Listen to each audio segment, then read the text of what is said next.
Dear students, welcome to week number 9, lecture 17 and 18.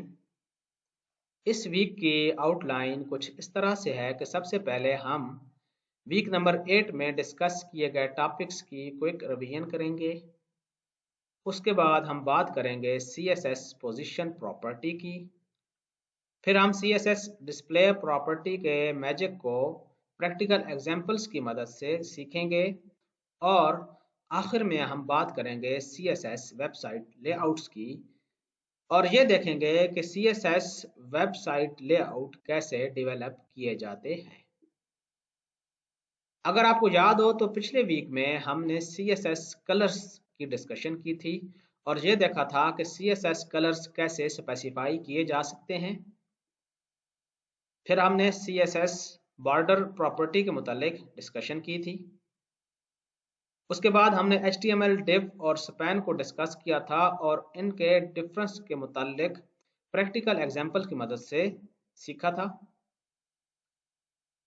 उसके बाद हमने एक इंतहाई अहम टॉपिक यानी CSS बॉक्स मॉडल की डिस्कशन की थी और फिर हमने CSS फ्लोट और क्लियर प्रॉपर्टी को समझा था।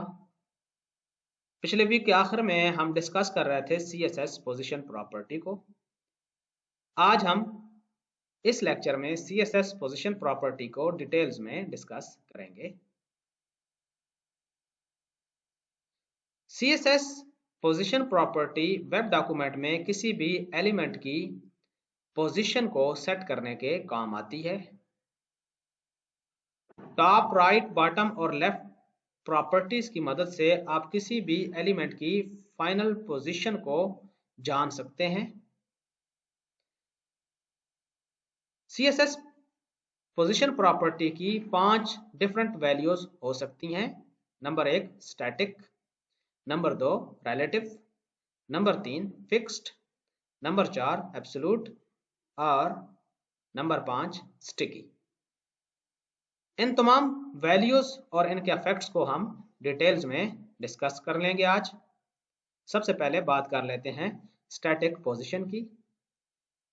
स्टैटिक पोजीशन का किसी भी एलिमेंट की पोजीशन पे कोई खास इफेक्ट नहीं होता और जो नॉर्मल फ्लो बनता है उसी के मुताबिक एलिमेंट की पोजीशन सेट हो जाती है। बाय डिफॉल्ट HTML एलिमेंट्स की जो पोजीशन है वो स्टैटिक ही होती है और स्टैटिक पोजीशन पे top, bottom, left, right properties का कोई खास असर नहीं होता है।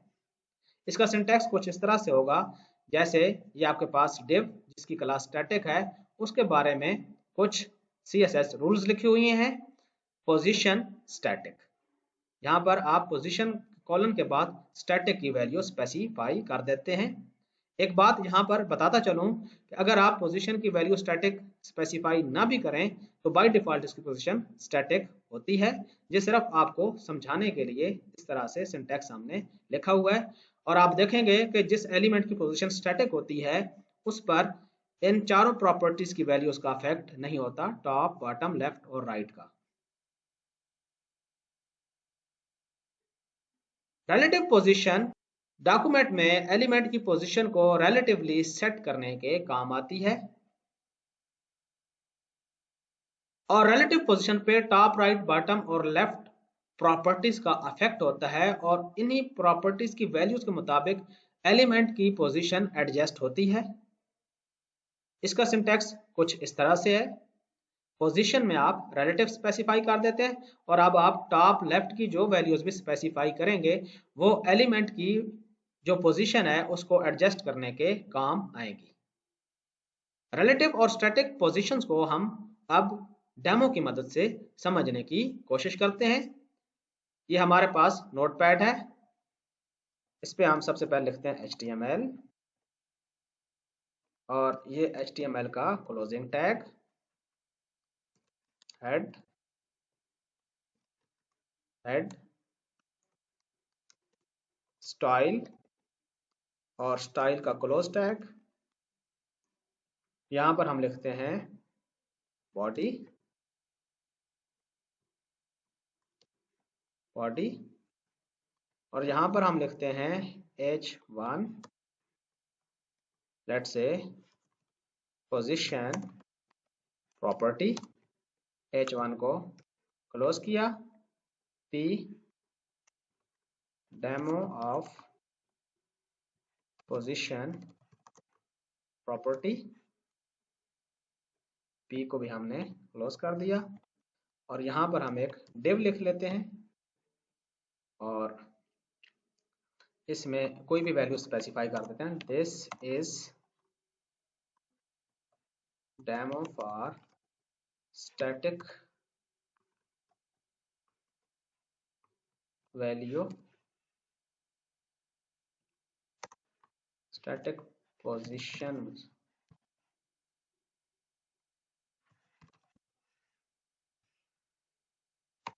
और यहाँ पर हमने div को क्लोज कर दिया। स्टाइल में हम लिख लेते हैं लेट्स से div और पोजीशन इसकी हम कर देते हैं स्टैटिक। इसका बॉर्डर हमें कुछ लगा लेते हैं, लेट्स से हम कहते हैं कि इसका बॉर्डर है रेड,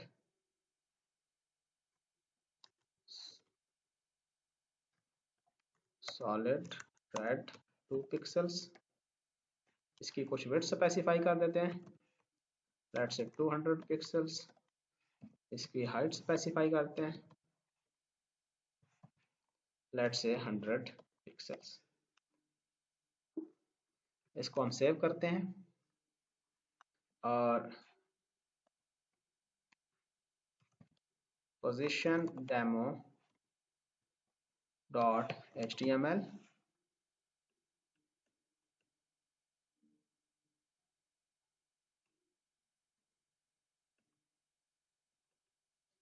यहाँ पर हम इसको स्टोर कर देते हैं। इसको रन करते हैं।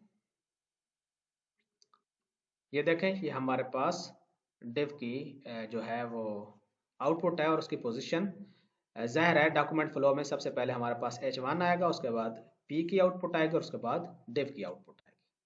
अब अगर हम ये चाहें कि ये इस नॉर्मल पोजीशन जो अभी इसकी बन रही है यहाँ से 100 पिक्सल दूर हो जाए, तो इसके लिए हम लेफ्ट टॉप और राइट बॉटम की वैल्यूज को यूज कर सकते हैं। जैसे कि हम कहते हैं लेफ्ट से ये 100 पिक्सल दूर हो और टॉप से भी ये लेट्स से 150 पिक्सल्स दूर हो।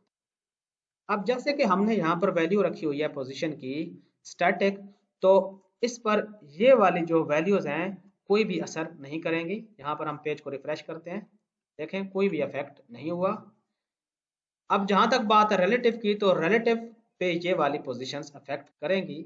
यानी अभी डॉक्यूमेंट में नॉर्मल पोजीशन div की ये बन रही है, तो अगर हम इसकी पोजीशन की वैल्यूज रिलेटिव कर दें तो ये टॉप से 150 पिक्सल दूर हो जाएगा और लेफ्ट से 100 पिक्सल दूर हो जाएगा।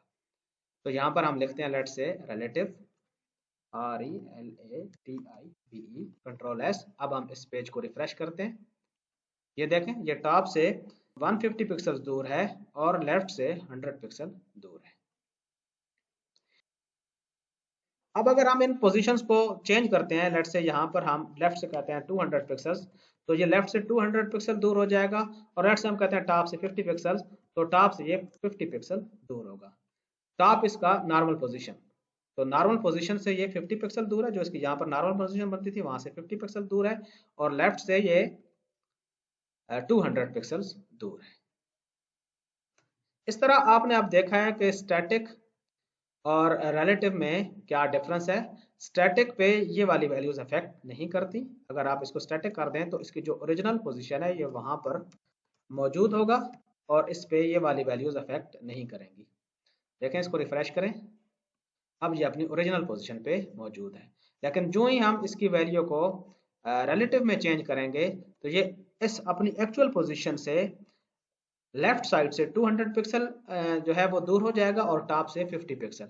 जैसे कि ये आप यहाँ पर लिखें RELATIVE। अभी आप इसकी पोजीशन नोट कर लें। अब हम इसको रिफ्रेश करते हैं, देखें ये टॉप से भी 50 पिक्सल दूर हो गया और लेफ्ट से 200 पिक्सल दूर हो गया। डियर स्टूडेंट्स, इसके साथ ही हमारा ये वाला वीडियो लेक्चर खत्म हुआ। Stay blessed.